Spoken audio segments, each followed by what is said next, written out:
जय बोलो अहिंसा परमो धर्म की। परम पूज आचार्य गुरुवर श्री विद्यासागर जी महाराज की। परम उपकारी परम पूज्य मुनि श्री 108 प्रमाण सागर जी महाराज की।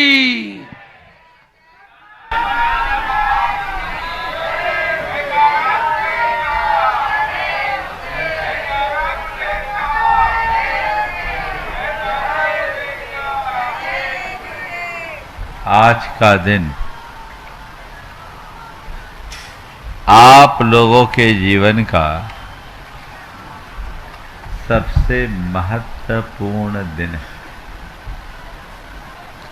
भगवान ने दीक्षा अंगीकार किया, अभी वे ध्यान में निमग्न है, पर उनका ध्यान सफल नहीं हो रहा है। वे तप में हैं, लेकिन तप फल नहीं रहा है। क्यों? क्योंकि भगवान का तप तभी फलेगा जब उनकी तपस्या के निमित्त किसी का उद्धार होगा, और ये सौभाग्य गृहस्थों को प्राप्त होता है। भगवान का जब तक आहार नहीं होता तब तक उन्हें केवल ज्ञान की प्राप्ति नहीं होती। 24 के 24 तीर्थंकरों का ये नियोग रहा कि वे आहार ग्रहण के बाद ही मोक्ष को प्राप्त हुए, और जिस दाता को पहला आहार कराने का सौभाग्य मिला, वह दाता उसी भाव से तर गया, तद्भव मोक्षगामी बन गया। ये दान के पुण्य का सर्वोत्कृष्ट उदाहरण है। आज अभी आप सब देखेंगे, भगवान आहार के लिए निकलेंगे,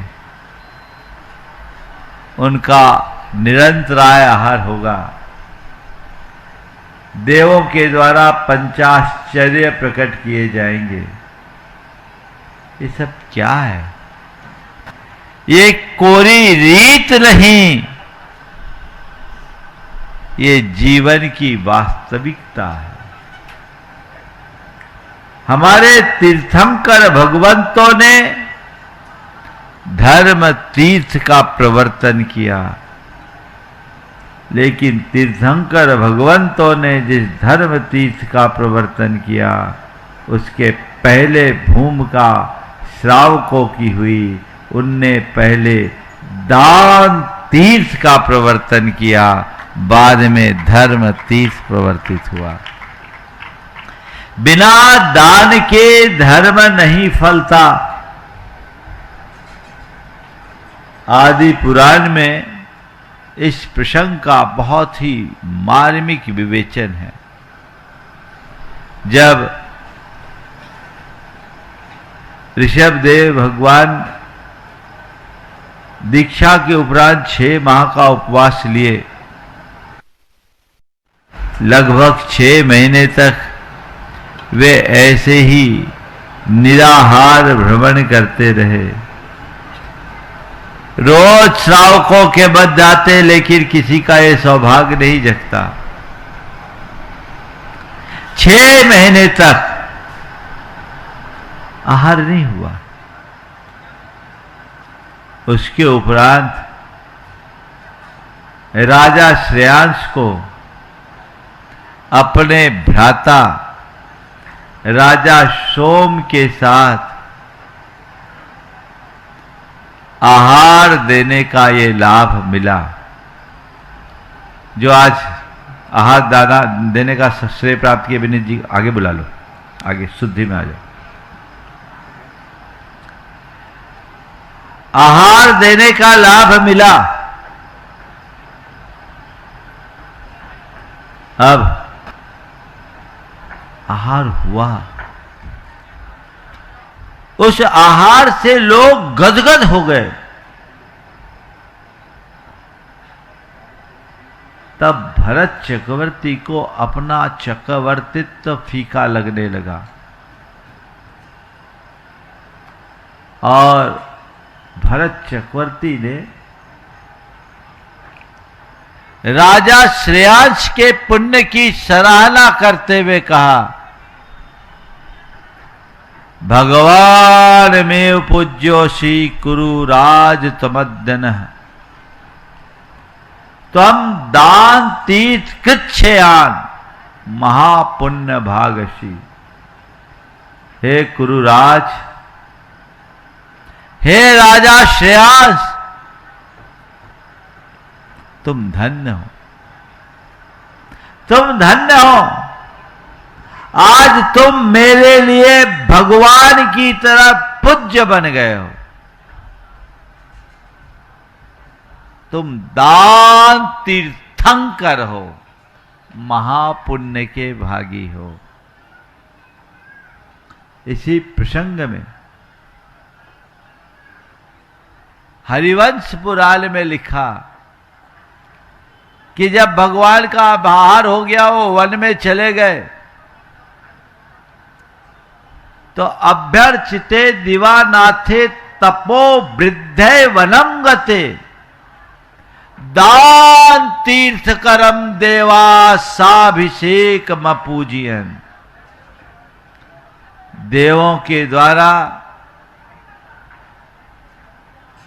पूजे जाने के बाद जब भगवान तप की वृद्धि के लिए आहारोपरांत वन में चले गए, तो उसके बाद देवताओं ने राजा श्रेयांश, जिसके लिए नाम दिया दान तीर्थंकर, उस दान तीर्थंकर को देवों ने अभिषेक सहित पूजा यानी नहला दिया, पुष्प मालाओं से लाद दिया, उसकी जय जयकार करी। ये है अभिषेक दान का महापुण्य। ऐसे महापुण्य के धनी कौन बनते हैं? वही जो दान करते हैं। तो बंधुओं, गृहस्थ की शोभा दान से होती है। ओम। गृहस्थ की शोभा दान से होती है। कहा जाता है ग्रही दानीन शोभते।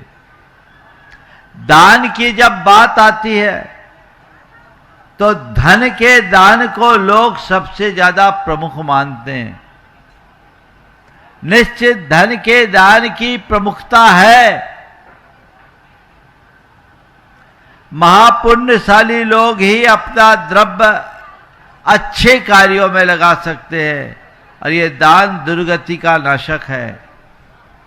लेकिन तुलनात्मक रूप से जब विचार किया जाता है तो सबसे बड़ा दान आहार, औषधि, उपकरण और आवास का दान है। और ये दान भी किसी सत्पात्र को दिया जाने वाला दान। कहा जाता है क्षितिगत मिव बट बीजम पात्र गतम दान मल्पमपि काले फलति छाया विभुवम बहुफल मिष्टम शरीर भृता। कि धरती में बोया गया नन्हा सा बीज कालांतर में बट वृक्ष का रूप धारण कर लेता है, वैसे ही सत्पात्र को दिया गया थोड़ा सा दान महान फल को प्रदान करता है। तीर्थ की परंपरा तभी तक चलेगी जब तक दान की परंपरा रहेगी। आजकल लोगों में प्रमाद बढ़ता जा रहा है। लोग पैसा तो खर्च कर देते हैं, पैसा तो लगा देते हैं, लेकिन दान देने के लिए जो अपनी भूमिका होनी चाहिए वो नहीं लगा पाते। ये भूमिका जगनी चाहिए। पात्र दान के लिए सतत उत्साहित बने रहना चाहिए। अगर आपके हृदय में पात्र दान की उमंग है, तभी आपका श्रावकपना सार्थक होगा।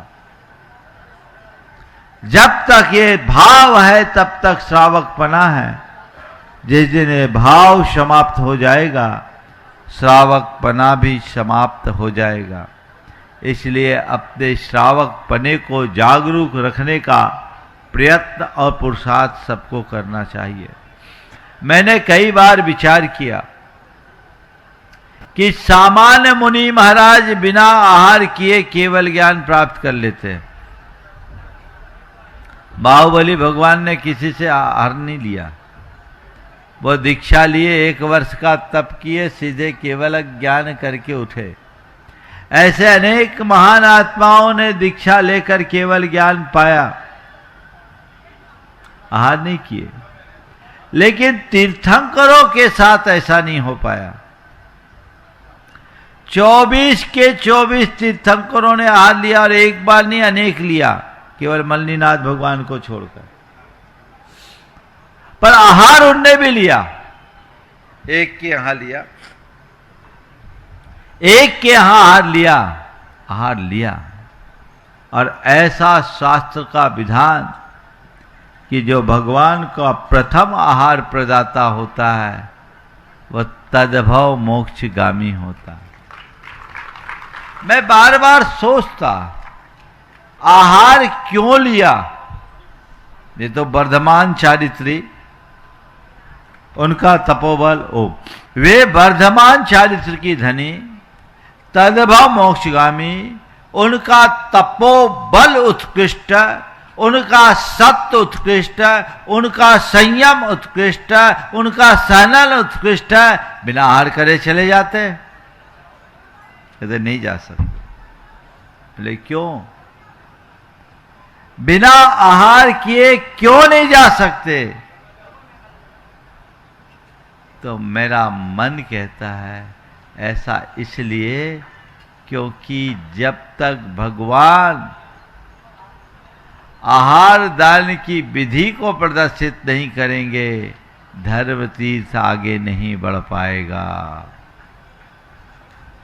इसलिए छद्मस्त अवस्था में वे मुंह से कुछ बोलते नहीं, तो अपनी चर्या से उपदेश देते हैं, और उसी उपदेश को प्रकट करने के लिए वे आहार लेते हैं, ताकि लोग जान सके दान की महिमा और दान की विधि का ज्ञान कर सके। इसके अभाव में तीर्थ की परंपरा विच्छिन्न हो जाएगी, वो लुप्त हो जाएगी। वो लुप्त न बने, उसका प्रवाह बना रहे, इसलिए दान की ये परिपाटी सुनिश्चित की गई। भगवान ऋषभदेव को आहार देने का सौभाग्य राजा श्रेयांश को मिला।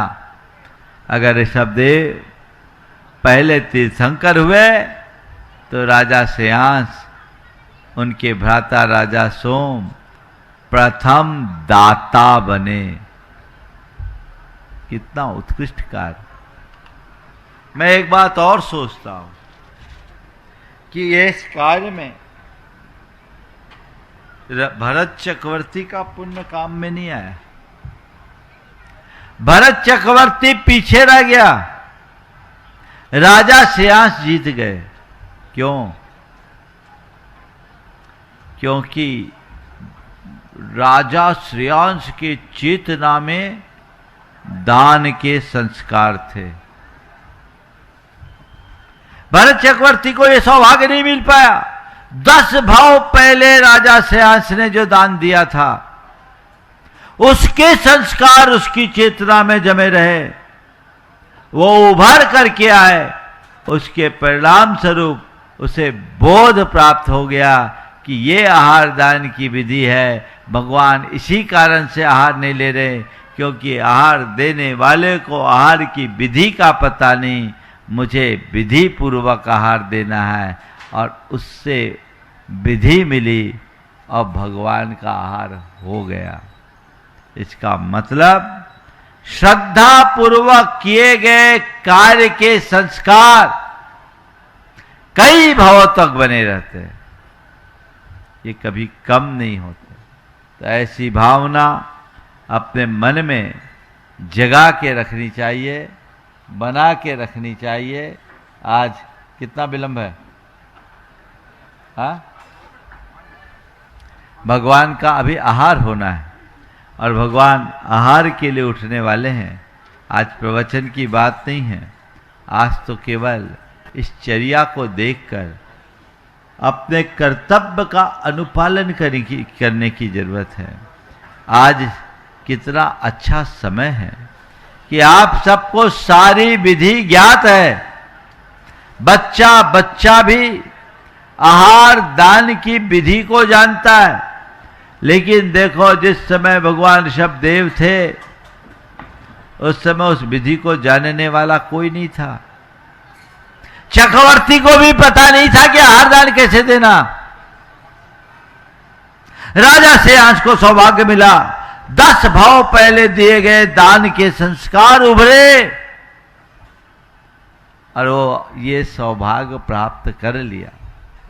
आज आप लोग रोज दान देते हो, आपके संस्कार कितने प्रगाढ़ हैं और ये संस्कार कई भाव तक काम में आने वाले हैं, भाव तक काम में आने वाले हैं। इस संस्कारों को भर करके काम करें। अभी महाराज जी आप लोगों से कह रहे थे कि 7 गुण और 9 पुण्य के साथ आहार देना चाहिए।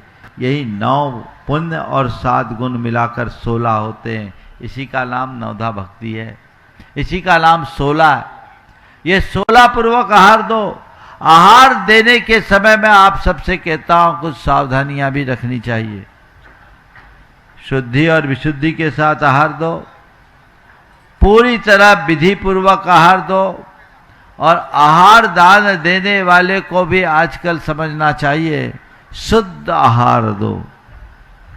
आप लोग मन शुद्धि, वचन शुद्धि, काय शुद्धि और आहार जल शुद्ध है बोल देते हैं और आपकी शुद्धि में केवल वस्त्रों की शुद्धि और 16 का भोजन ये आप गिनते हो, पर आपको ये विचार करना और देखना है कि जो दान आप दे रहे हो वो द्रव्य शुद्ध है या नहीं। कभी आप विचार करते हो? बाजार से जो अनाज आप लेके आते हैं, बाजार से जो सब्जियां और फल लेकर आते हैं, बाजार से जो आप मसाले लेकर आते हैं, वह सब शुद्ध है या नहीं, कभी आपने उसका विचार किया? बोलो। आज जितनी भी खाद्य सामग्री है वे सब पेस्टिसाइड, इंसेक्टिसाइड और रासायनिक खादों से भरी है। क्या वह शुद्ध है? बोलो। जिसमें जहर मिला वो शुद्ध है क्या? बोलो। और तुम जहर खा रहे हो, जहर खिला रहे हो, तो बोलो क्या होगा? लोगों को खुद के भोजन की शुद्धि का ख्याल रखना चाहिए। मैं आप सबसे कहता हूं अपने घर के बजट में संशोधन करें, घर के बजट में संशोधन करें और सबसे बड़ा हिस्सा खाने पाने पीने में दें और ऑर्गेनिक चीजों का प्रयोग करें, रसायन मुक्त शुद्ध आहार करें ताकि आप बीमारियों से बच सके। सब्जियां आप घर के छत पे उगा सकते हैं। थोड़ा श्रम करें, मेहनत करें, शुद्ध खाएं और शुद्ध दे इसका अभ्यास करें। कई तरह की बीमारियां आजकल सबको जकड़ रही है, ये भयावह है। इनसे आप बचे, औरों को बचाने का उपाय करें। साधुओं और त्यागियों को आहार दे। आप आहार जल शुद्ध है बोलते हैं, तो उसकी शुद्धता की पूर्ण गारंटी होनी चाहिए। वो जहर मुक्त होना चाहिए, तभी उसकी शुद्धि का कोई अर्थ हो सकेगा, अन्यथा सब व्यर्थ कहलाएगा। हमें इसका गहराई से ध्यान रखना चाहिए और उसी क्रमानुसार अपना काम करना चाहिए। इसलिए मैं सभी से कहूँगा, ऑर्गेनिक आहार को ही अपना आहार बनाइए और साधुओं त्यागियों को भी आहार दें। तो शुद्धि में ये भी बोले, महाराज हमारे द्वारा तैयार भोजन पूर्णतः ऑर्गेनिक है, शुद्ध है, विशुद्ध है। ये भावधारा सबको बना करके चलना चाहिए। यही आपकी पुण्य वृद्धि का कारण बनेगा और जीवन को अच्छा बना सकेगा। जय बोलो देवादिदेव 1008 श्री भगवान महावीर स्वामी की, अहिंसा परमो धर्म की जय। परम पूज आचार्य गुरुवर श्री विद्यासागर जी महाराज की। परम उपकारी परम पूज्य मुनि श्री 108 प्रमाण सागर जी महाराज की। ओम।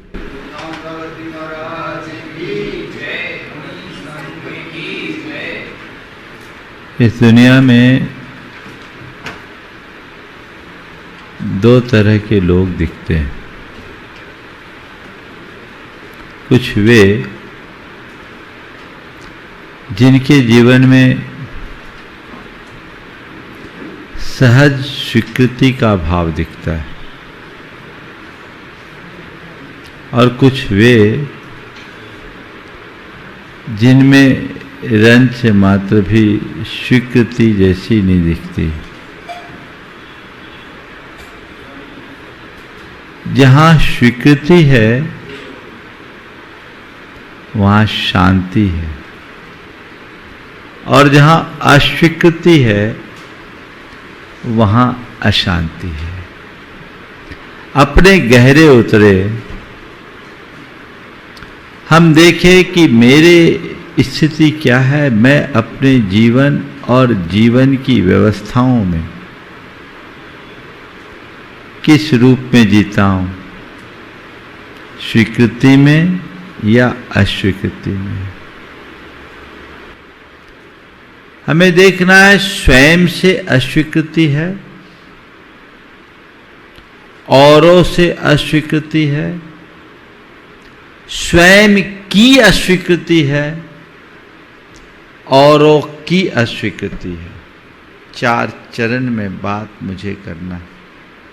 स्वयं से अस्वीकृति, औरों से अस्वीकृति, स्वयं की अस्वीकृति, औरों की अस्वीकृति। सबसे पहली बात, स्वयं से अस्वीकृति। कई लोग होते हैं जो खुद अपने ही विचारों से सहमत नहीं होते। स्वयं की जो व्यवस्थाएं हैं उससे उनकी स्वीकृति नहीं होती। वर्तमान जीवन है उसमें उनकी संतुष्टि नहीं, जीवन की व्यवस्थाओं से संतुष्टि नहीं। इस पर हमें विचार करना है। पहली बात, मैं स्वयं से अस्वीकृति और स्वयं की अस्वीकृति की बात करता हूं।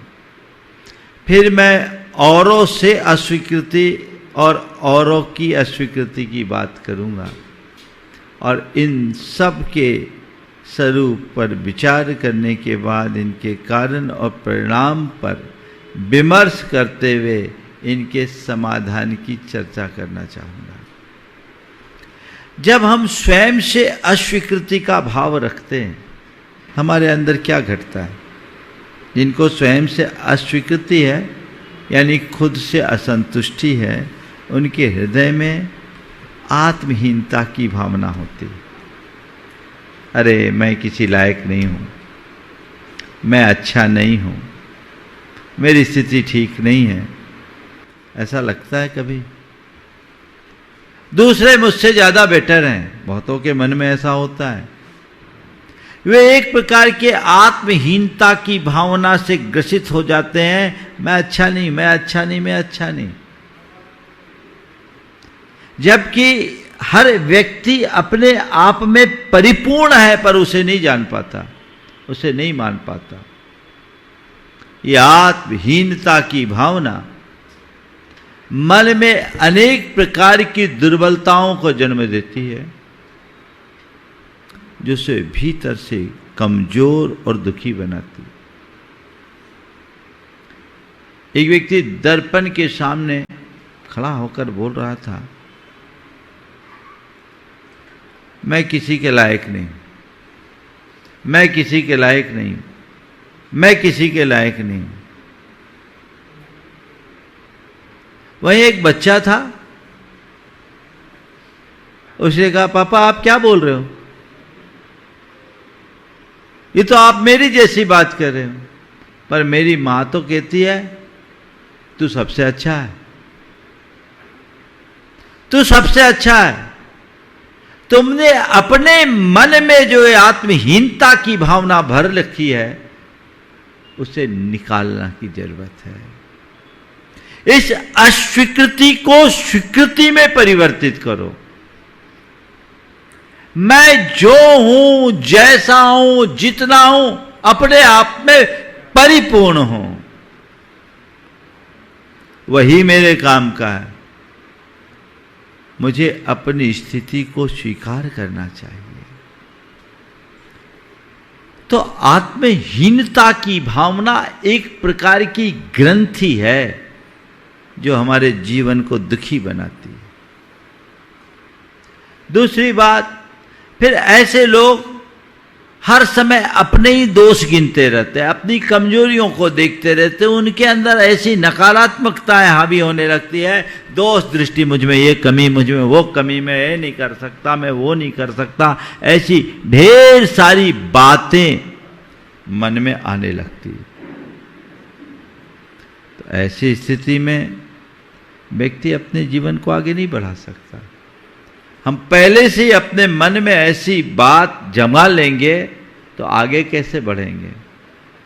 संत कहते हैं, अपने आप को सही दृष्टि से देखो।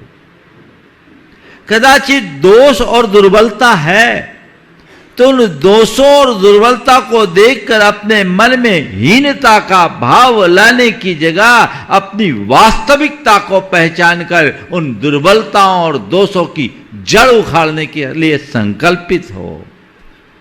यह मेरा स्वभाव नहीं है, मुझे इसे हटाना है। तो दोष दृष्टि का विकास स्वयं से अस्वीकृति उत्पन्न करती है, और फिर ऐसे लोगों के अंदर धीरे धीरे भावना विकसित होती, खुद से ही खुद की ही अस्वीकृति हो जाती। फिर ऐसे स्थिति में अपने आप को बहुत हीन, अयोग्य और तुच्छ समझने की वृत्ति प्रकट हो जाती है। ये जो हीनता की भावना है, वो आत्म तिरस्कार को उत्पन्न कर देती।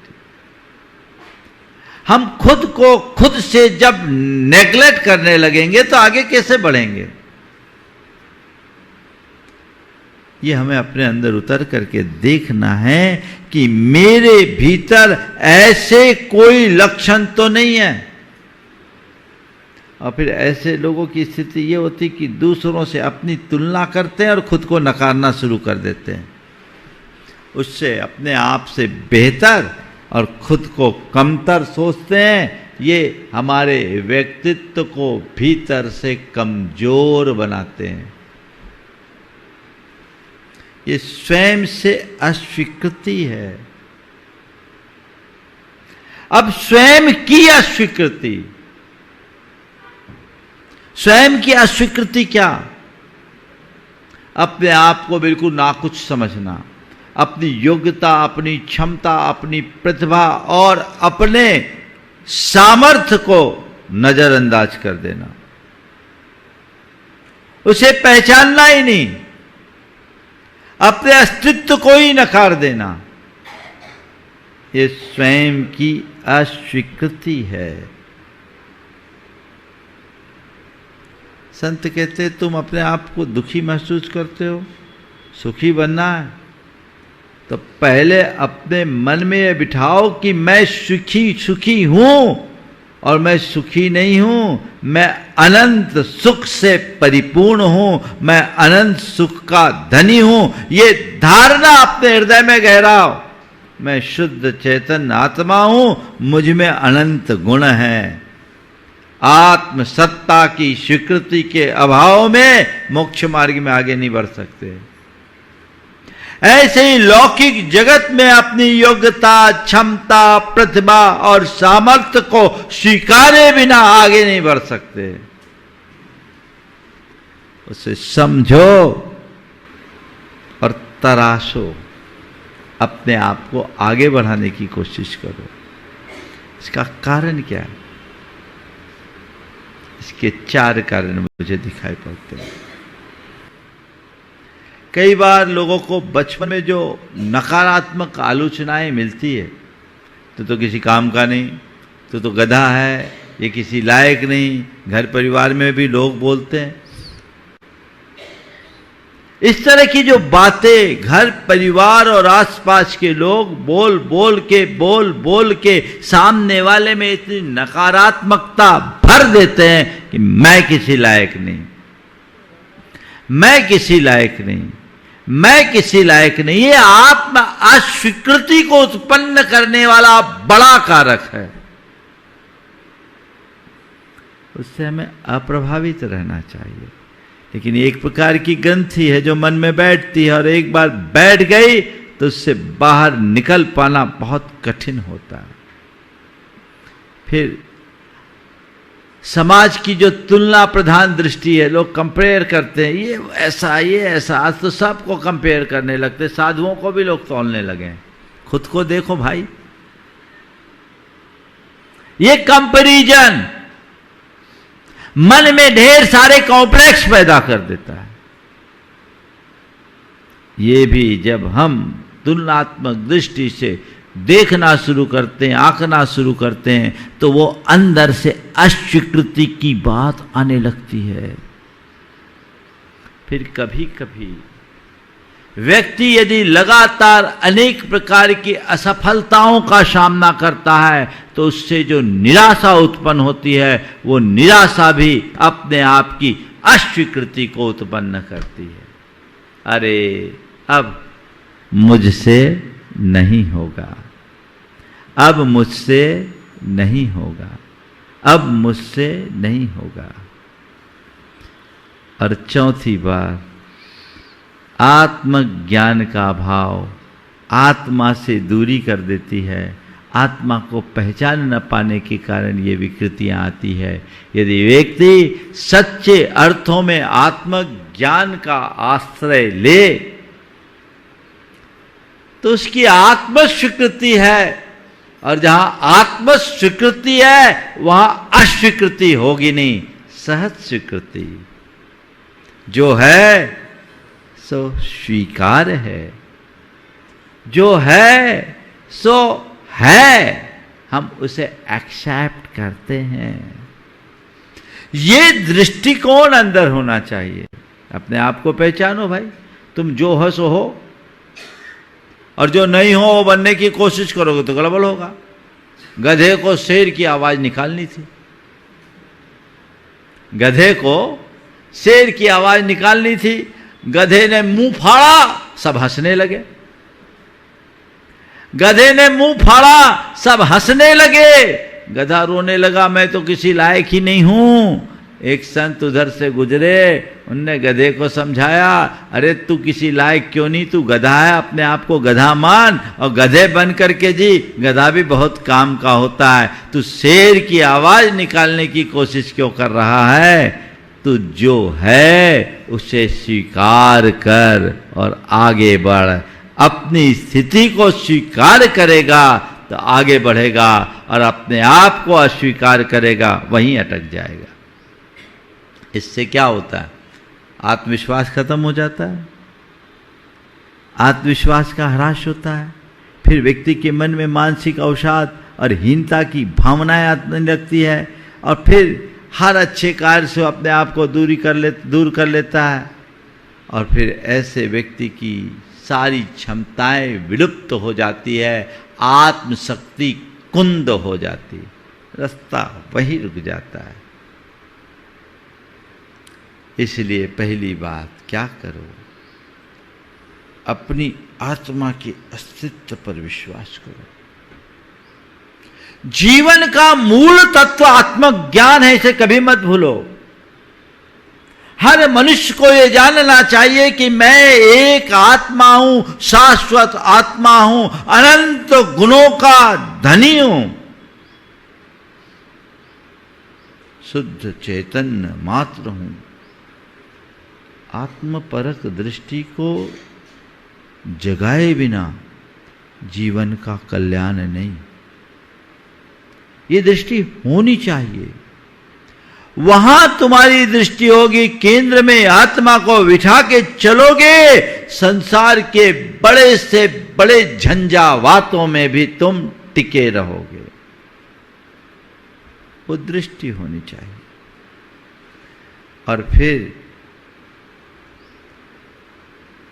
आत्म प्रशंसा से बचकर आत्म स्वीकृति का अभ्यास करो। आत्म प्रशंसा तो प्राय झूठी होती, जो मैं नहीं हूं वैसा प्रकट करते हैं। प्राय लोग अपने आप को बढ़ा चढ़ाकर बताते हैं, जबकि जानते मैं क्या हूं। ये अच्छी बात नहीं। आत्म स्वीकृति का भाव, मैं जो हूं उसे समझो। मेरे अंदर जो अच्छाई है, मेरे अंदर जो बुराई है, मुझे उसे देखना है और अच्छाइयों को उभारना है, बुराइयों से बचना है। यही तो दृष्टिकोण होना चाहिए। यदि मैं अपने अंदर की कमजोरियों को देखूंगा नहीं, उसे स्वीकार नहीं करूंगा, तो उसके सुधार कैसे करूंगा? आत्म प्रशंसा नहीं, आत्म स्वीकृति की तरफ ध्यान जाना चाहिए।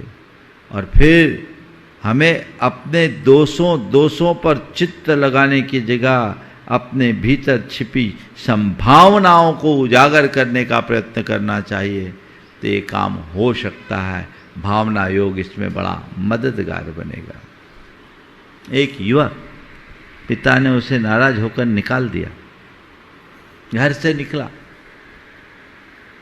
पति पत्नी ने दोनों ने पिता के प्रति बिना किसी शिकायत के चरण छुए और कहा, आप आशीर्वाद दो, हम जा रहे हैं। बस एक अपेक्षा आपसे रखते हैं, आपने हमें पढ़ा लिखा कर योग्य बनाया, आपका बड़ा उपकार है, हम आभारी। पर कभी हमारी ज़रूरत हो तो हमें याद जरूर करना, हमारी ज़रूरत हो तो हमें याद जरूर करना। आपके उपकार को हम जीवन में कभी नहीं भूलेंगे। निकल गया। मन में कोई शिकायत नहीं कि पिता ने हमारे लिए घर से निकाल दिया, अलग कर दिया, अस्वीकृति है। नहीं, हमें योग्य बनाया, हम पढ़ लिख कर योग्य बनाए। अब हमें खुद को साबित करने का अवसर है। निकला। हुनर तो था ही, योग्यता भी थी, रेपुटेशन भी थी, लोगों के साथ, मित्रों के साथ मिला, अपना व्यवसाय कारोबार किया और एक बड़े साम्राज्य को खड़ा कर लिया। अस्वीकृति को अवसर में बदल दिया। बंधु, ये कहीं और की बात नहीं, तुम्हारे भोपाल का ही है। अस्वीकृति को अवसर में बदला जा सकता है। सोच, औरों से अस्वीकृति मिलो, घबराओ मत। और कभी औरों की अस्वीकृति मत करो। लोग तुम्हें स्वीकार नहीं करते, पॉजिटिव सोचो, अपने आप को आगे बढ़ाओ। और किसी और को तुम अस्वीकार मत करो। कई लोग होते जो अपने आगे किसी को गिनते ही नहीं, उनकी हैबिट होती है। जो मैं हूं सो हूं। किसी की बात सुनना नहीं, किसी को सुनना नहीं, किसी को गिनना नहीं, हर किसी को अपात्र मानना, वो अयोग्य है, वो किसी काम का नहीं। क्या कई लोग ऐसे होते हैं, किसी को अपने आगे किसी को नहीं सुनते, ये अस्वीकार के भाव वाले लोग हैं। और फिर ऐसे व्यक्ति निरंतर आलोचना और निंदा करेंगे। अपने अंदर भी ध्यान रखना, तुम्हारे मन में ऐसा तो नहीं आता कि मैं औरों को अपात्र समझता हूं, औरों को अयोग्य समझता हूं, औरों की आलोचना और निंदा करता हूं, दूसरे के अभिप्राय, उसके मत को अगर मैं नकारता हूं, और औरों के संबंधों से यदि दूरी बना करके चलता हूं, तो मान करके चलना मेरे मन में औरों की अस्वीकृति है, औरों से अस्वीकृति है। औरों की अस्वीकृति, औरों से अस्वीकृति जो मुझे कमजोर बनाएगी। ये किसकी भाषा है? अहंकार की। वो किसी और को एंट्री नहीं देता, वहां स्वीकार्यता है ही नहीं, ये मन को कमजोर करेगा। फिर ऐसे व्यक्ति के हृदय में घोर असहिष्णुता के भाव आ जाते हैं, असहनशील बन जाएगा। वो अपने मत, अपनी दृष्टि के विरुद्ध किसी को स्वीकार ही नहीं सकता, सबको गलत और बुरे नजर से देखता है, बुरे नजरिए से देखता है। उसकी स्थिति वैसी बन जाती है। और इसका एक तीसरा कारण है पूर्वाग्रह। पहले ही से सारे निर्णय ले लिए, तब सामने वाली की बात को स्वीकार करने की तो गुंजाइश ही नहीं। स्वीकार करने की बात तो दूर है, सुनने की भी गुंजाइश नहीं, समझे बिना पहले से निर्णय, अस्वीकृति का भाव आएगा। और फिर ऐसे लोगों के मन में हमेशा असुरक्षा की भावना होती है, दूसरों की श्रेष्ठता से भय होता है। अरे वो हमसे ज़्यादा श्रेष्ठ है, हमसे ज़्यादा श्रेष्ठ है, मामला बिगड़ जाता है। फिर ऐसी स्थिति में परिणाम क्या निकलता है? संबंध टूट जाते हैं, आपस में विद्वेष, दुराव, बिखराव और टकराव की भावना होती, समाज में संघर्ष होता है, हाथ में कुछ नहीं होता, एक दूसरे को सहयोग करने की भावनाएं समाप्त हो जाती, और खुद अपने मन में भी हीन भावनाएं गहराने लगती है। बच्चों, स्वयं से अस्वीकृति मत करो, स्वयं की अस्वीकृति से बचो, औरों से अस्वीकृति न रखो, और औरों की अस्वीकृति से बचो। जीवन का रस इसी में आता है। तू दोष देखे मैं दृष्टि बदल दूं, तू दोष देखे मैं दृष्टि बदल दूं, तू अपात्र कहे मैं आत्मा को नमन करूं। तू दोष देखे मैं दृष्टि बदल दूं, तू अपात्र कहे मैं आत्मा को नमन करूं। तेरी अस्वीकृति तुझे बांधती है, तेरी अस्वीकृति तुझे बांधती है, स्वीकृति मुझे मुक्त कर देती है। तू दोष देखे मैं दृष्टि बदल दूं, तू अपात्र कहे मैं आत्मा को नमन करूं। तेरी अस्वीकृति तुझे बांधती है, मेरी स्वीकृति मुझे मुक्त करती है। बस मुक्त होने का रास्ता अपने जीवन में आना चाहिए। अब सवाल है इस बीमारी से बचे कैसे, है ना? समाधान बड़ा सरल है। सबसे पहली आत्मदृष्टि से संपन्न हो, आध्यात्मिक दृष्टि। अपनी आत्मा को देखें, और संसार के हर प्राणी में वैसे ही समान आत्मा की तरफ दृष्टि रखें। सब में समानता है, जैसा मैं हूं वैसे आप है, वैसे सब है, कोई हीनता नहीं। बाकी कर्मों का खेल है, कर्म के संयोग बनते हैं बदलते हैं, पर ये खेल ऊपर है, अंदर कुछ नहीं होता। अंदर तो शाश्वत है। एगो हम सास दो आदा नान दंसन लखनो शेषा में बाहिरा भावा सब्वे संजोग लखना। मैं ज्ञान दर्शन स्वभावी एक आत्मा हूं, और जो मैं हूं वही सब है। ये दृष्टि स्वीकार्यता को विकसित करती है, अस्वीकृति से मुक्त करती है। दूसरी बात, सहिष्णुता की भावना का विकास करे। अपने अतिरिक्त औरों को स्वीकार करना शुरू करे, गुणों में अनुराग रखे। जब हमारे अंदर सहिष्णुता का भाव विकसित होगा तो हम औरों के वजूद को स्वीकारना शुरू कर पाएंगे, और वो हमारे जीवन की बेहतरी का आधार बनेगा।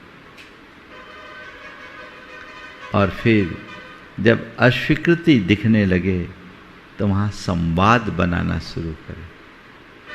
हम जब परस्पर में संवाद बनाते हैं तो धीरे धीरे धीरे धीरे संवाद जुड़ते जुड़ते चीजें अपने आप जुड़ती है। संवाद से स्वीकार्यता आती है, और भावना योग तो सबका आधार है।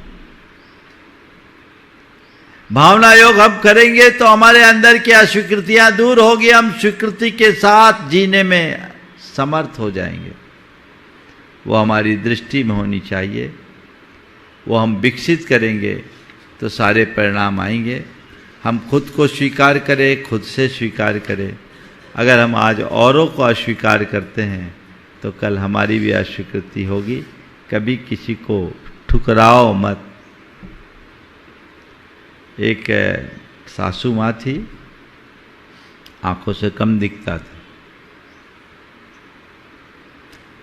भोजन के लिए थाली देती, कई बार थाली छूट जाती, नीचे गिर जाती, आवाज होती तो बहू रानी डिस्टर्ब हो जाती। बहू को गुस्सा आया, उसने उसे एक लाकड़ी की थाली, काठ की थाली बना करके दी और एक जगह बिठा दिया, बोले यहीं बैठो, यहीं खाना मिलेगा तुम्हें। बाहर पोता वहीं थोड़ी दूर बैठा और वो एक लकड़ी को तराश रहा था, लकड़ी को तराश रहा था। पिता ने देखा, बेटा क्या कर रहे हो? कुछ नहीं पापा, आपके लिए काम कर रहा हूं। मेरे लिए क्या काम कर रहे हो? बोले जब आप बूढ़े होगे ना तो आपके लिए थाली बना रहा हूं। हम दूसरों को जैसा स्वीकार करते हैं हमारा जीवन भी वैसा बनने लगता है। इस बात को स्वीकार कर लेना। अस्वीकृति अस्वीकृति को जन्म देगी। आज तुम किसी को नहीं मानोगे, तुम्हारी कोई मानेगा क्या? स्वीकार भाव जगना चाहिए। तो हमें रोज रोज एक अभ्यास करना चाहिए, और उस अभ्यास के लिए कुछ वाक्यों को बार बार, जिनके अंदर अस्वीकृति की बात आती है, जो किसी की नहीं सुनते, किसी की नहीं मानते, स्वयं के क्षमताओं पर भी जिनके अंदर विश्वास नहीं होता, उन्हें चाहिए कि इन 4 बातों को ध्यान रखे, जो अपने अभ्यास में ले। और अभी थोड़ी देर बाद में भावना योग तो कराऊंगा ही। मैं आत्मा हूं, पूर्ण, शुद्ध, सक्षम और परिपूर्ण। इस वाक्य को नियमित दोहराएं। मैं स्वयं को स्वीकार करता हूं, मेरी खुद से स्वीकृति है। मैं अपनी क्षमता, योग्यता, प्रतिभा और सामर्थ्य में विश्वास करता हूं, उसे स्वीकार करता हूं। मैं सब आत्माओं के अस्तित्व को स्वीकार करता हूं, उनके प्रति समता का भाव रखता हूं। मैं अस्वीकृति के स्थान पर अपनत्व को जगाता हूं। ये वाक्य यदि प्रतिदिन 3 बार दोहराओ तो धीरे धीरे हमारे अंदर स्वीकृति का भाव जमने लगेगा। हमारे अवचेतन मन में ये बातें बैठेगी तो स्वीकारता को घटित करेगी और हम अपने जीवन को आगे बढ़ा सकेंगे। भावना योग के चारों चरण भी इसमें बहुत उपयोगी बन सकते हैं। सुबह उठे और मन में एक प्रार्थना करे, हे प्रभु, मैं अपनी स्थिति से संतुष्ट रह सकूं, मुझे ऐसी दृष्टि दो, मेरी मुझसे स्वीकृति हो, मैं अपने आप में स्वीकृति से भर सकूं, मैं अपनी स्थिति से संतुष्ट रह सकूं, मैं अपनी क्षमताओं को स्वीकार करता हूं, मैं अपने अस्तित्व को स्वीकार करता हूं, मैं औरों की स्थिति को स्वीकार करता हूं, मैं औरों की क्षमताओं को स्वीकार करता हूं, मेरे अंदर वैसे स्वीकार का भाव विकसित हो, मेरी सब में स्वीकृति है, मेरी सबसे स्वीकृति है, मैं सहज स्वीकार करता हूं, जो है सब मुझे स्वीकार है। जब कभी मैंने अब किसी प्रकार की अस्वीकृति या असहमति का भाव प्रकट किया, ये मेरा अपना अज्ञान, ये मेरा अपना दोष, मैं उसे स्वीकार करता हूँ और उसका परित्याग करता हूँ, उसकी निंदा करता हूँ, उसका प्रतिक्रमण करता हूँ और अब मैं स्वीकृति पूर्ण भावों से जीऊँगा। मैं अपनी क्षमताओं को स्वीकार करूँगा, मैं अपनी योग्यता को स्वीकार करूँगा, मेरा मुझसे संबंध है और मैं वहीं तक सीमित रहूँगा। इस तरह की संकल्प मन में बार बार दोहराएं और फिर मैं अपने शुद्ध आत्म स्वरूप को स्वीकार कर उसमें लीनता रूप ध्यान करूं तो हमारा जीवन धन्य होगा। जैसा मैं कहते रहूं वैसा आप करते रहें। एक बात हमेशा ध्यान रखें, अस्वीकृति न तो अपने लिए उचित है न दूसरों के लिए उचित है। जो अपनी आत्मा को स्वीकारता है वो सबको स्वीकार देता है। इसलिए अपनी आत्मा को अपनाओ, सब अपनापन अपने आप आ जाएगा। वहाँ की स्वीकृति सबकी स्वीकृति का आधार बनेगी। इसी भाव से आज हम एक छोटा सा ध्यान करेंगे। स्थिर हो जाए, गहरी श्वास ले, धीमी धीमी गहरी श्वास और धीमी धीमी गहरी निश्वास।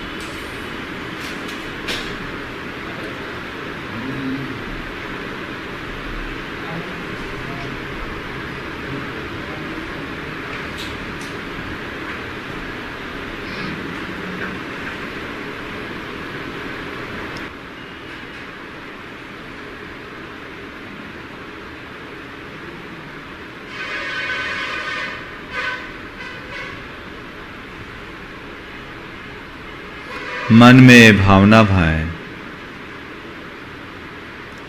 कि मैं स्वयं को पूर्ण स्वीकार करता हूँ। मैं स्वयं को पूर्ण स्वीकार करता हूँ। बोलना नहीं है, अपने अंदर भावना भाएं, मैं स्वयं को पूर्ण स्वीकार करता हूँ। मुझ में अनंत शक्ति है, मुझ में अनंत शक्ति है। मैं अनंत शक्ति से संपन्न हूँ। मैं अनंत शक्ति से संपन्न हूँ। मैं अनंत हूँ और हर आत्मा मेरे समान है। हर आत्मा मेरे समान है। हर आत्मा मेरे समान है। सभी आत्माएं शुद्ध, ज्ञानी और दिव्य है। सभी आत्माएं मेरे समान शुद्ध, ज्ञानी और दिव्य है। मैं स्वयं को पूर्ण स्वीकार करता हूँ। मुझ में अनंत शक्ति है। हर आत्मा मेरे समान है।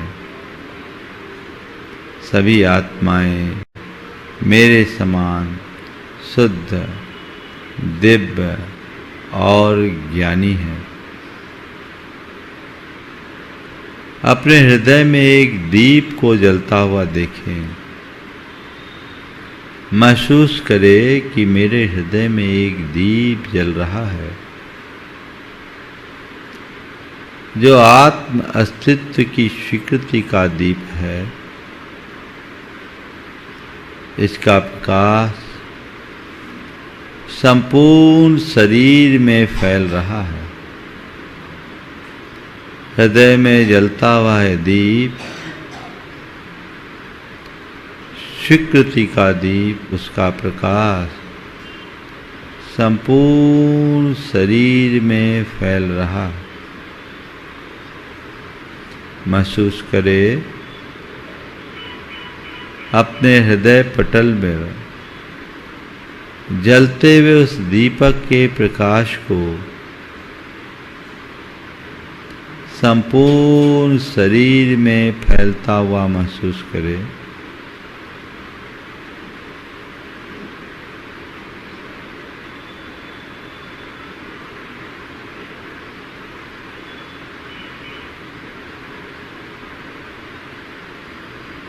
दीप जल रहा है। उसका प्रकाश संपूर्ण शरीर में फैल रहा है। ये दीप स्वीकृति का दीप है। सबको सहज स्वीकार करने का भाव ही इसका प्रकाश है।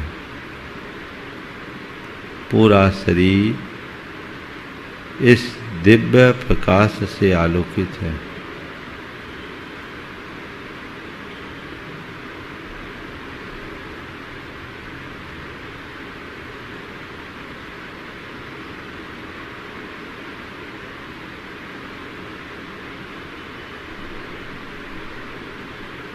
हृदय पर प्रज्वलित होने वाले उस दीप को ध्यान में लाएं।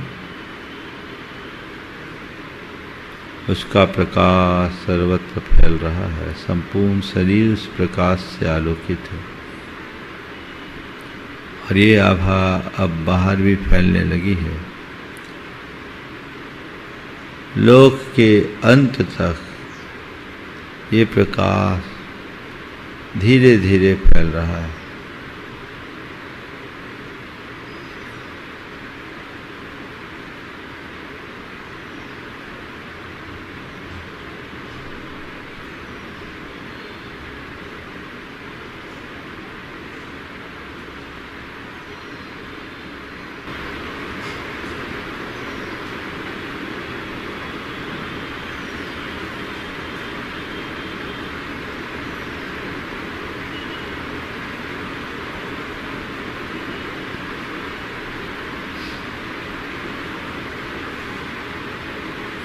भीतर जलते हुए उस दीपक के प्रकाश पर ध्यान केंद्रित करें।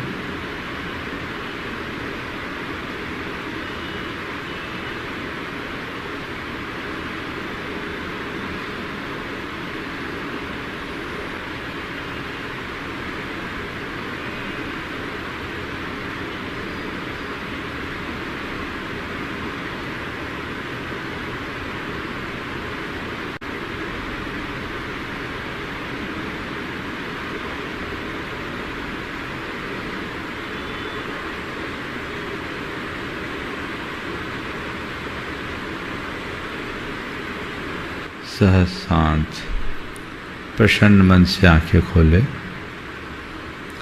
और मन में इसी स्वीकृति के भाव से भरते हुए अपने आप को संकल्पित करें, समर्पित करें स्वयं के प्रति, स्वयं के अस्तित्व के प्रति, औरों के प्रति, औरों के अस्तित्व के प्रति।